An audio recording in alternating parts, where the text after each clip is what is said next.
We need a tariff index, like a stock index, given import duties one day, ruled illegal the next, then put on hold. We will update you. Marketplace Morning Report is supported by WSJ Plus, a news bundle offering global insights and market tools from 4 business and finance publications so readers can explore every angle. I'm David Brancaccio in New York. Wednesday began with President Trump sweeping April 2nd tariffs on track. By late in the day, those import taxes were ruled illegal. Here on this Friday, that ruling is on hold with tariffs on. Marketplace's Henry Epp is following the legal hockey game here. Henry, where's the puck this morning? Well, so it's important to note that the latest move is temporary. The appeals court has stayed the trade court's ruling, and that means Trump's tariffs are still in effect for now, but only while the appeals court considers arguments in the case from the companies and states that sued over these tariffs and from the administration itself. The plaintiffs have until June 5th to file a motion. The government has until June 9th. And so the tariffs on imports from most countries across the globe are still active until the court receives those filings. And we should know fairly soon after that whether or not they stay in place while this works its way through the courts. Ultimately, the case could land at the Supreme Court. Now, the president and his team see tariffs as intrinsically good, but also as a tool to force trade concessions from partners, other countries. How do these legal challenges and rulings affect negotiations? Well, Treasury Secretary Scott Bessent told Fox News yesterday that the court rulings haven't changed the approach of other countries and that they're still, quote, coming to us in good faith to try to reach deals before the administration's 90-day pause on higher tariffs ends in July. But if it loses that leverage through the courts, the administration does have other ways it could impose tariffs on certain countries, though they may take more time to implement. Bessent did say that talks between the U.S. and China are a bit stalled, and he suggested that to get those talks to move forward, President Trump and Chinese President Xi Jinping may need to speak with each other. They haven't spoken since shortly before Trump was inaugurated back in January. All right, a bit stalled.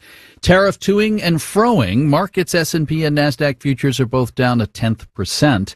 New Federal Reserve data find more parents are struggling financially than just a few years ago. It's part of the Fed's latest economic well-being of U.S. households survey. Just 65% of parents with kids under 18 say they're, quote, doing okay financially or living comfortably.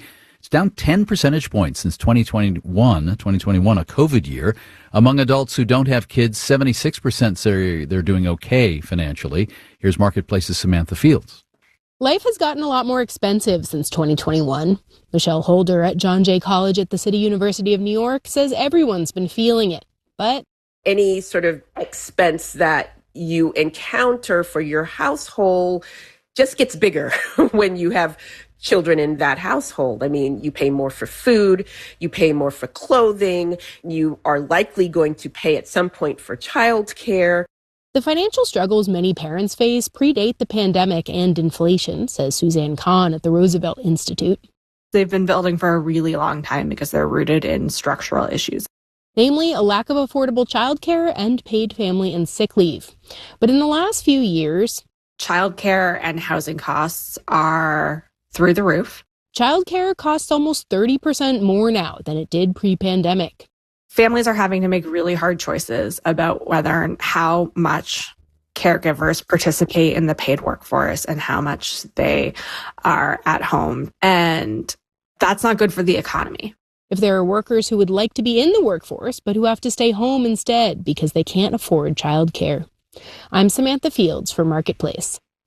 The Justice Department is making it official, moving to end its prosecution of Boeing in a criminal fraud case involving 2 crashes of 737 MAX jets that required different training to fly. There's a deal in the works for Boeing to pay $1.1 billion in fines and compensation to families of 346 people who died. Marketplace Morning Report is supported by Yubico, makers of the YubiKey, protecting the personal and business applications and accounts people rely on every day, stopping phishing attempts and hackers in their tracks. Learn more at yubico.com.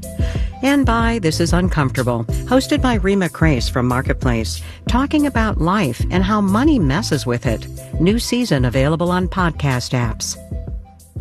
Now to the demographics of summer travel as we head into June. Half of all travelers will be from households making $100,000 a year or more.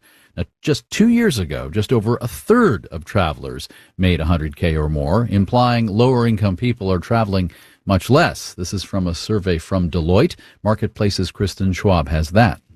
Even with all the economic uncertainty, Aixa Diaz at AAA says Americans are still planning on traveling this summer. Many of them are just doing it a bit differently.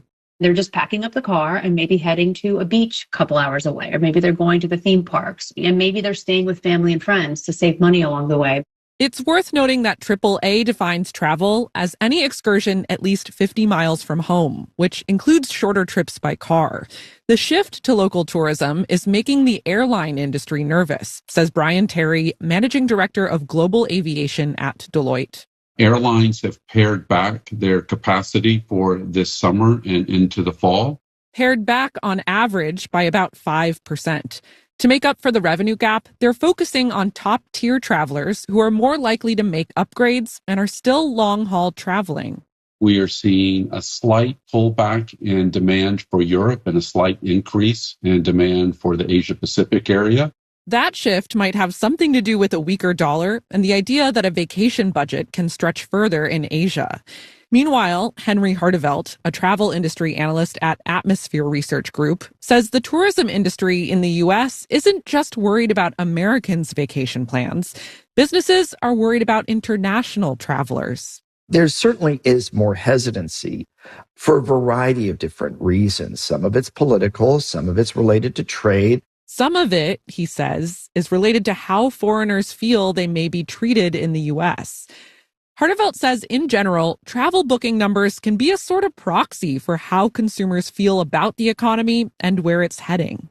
Generally, most people are making their travel reservations in advance. For summer, it could be 2 or even 3 months or more in advance. It means most people have to feel secure enough with their jobs and savings to book a big trip. I'm Kristen Schwab for Marketplace. Our digital producer is Dylan Mietinen. Our engineers are Brian Allison and Jay Siebold. In New York, I'm David Brancaccios. Marketplace Morning Report from APM, American Public Media.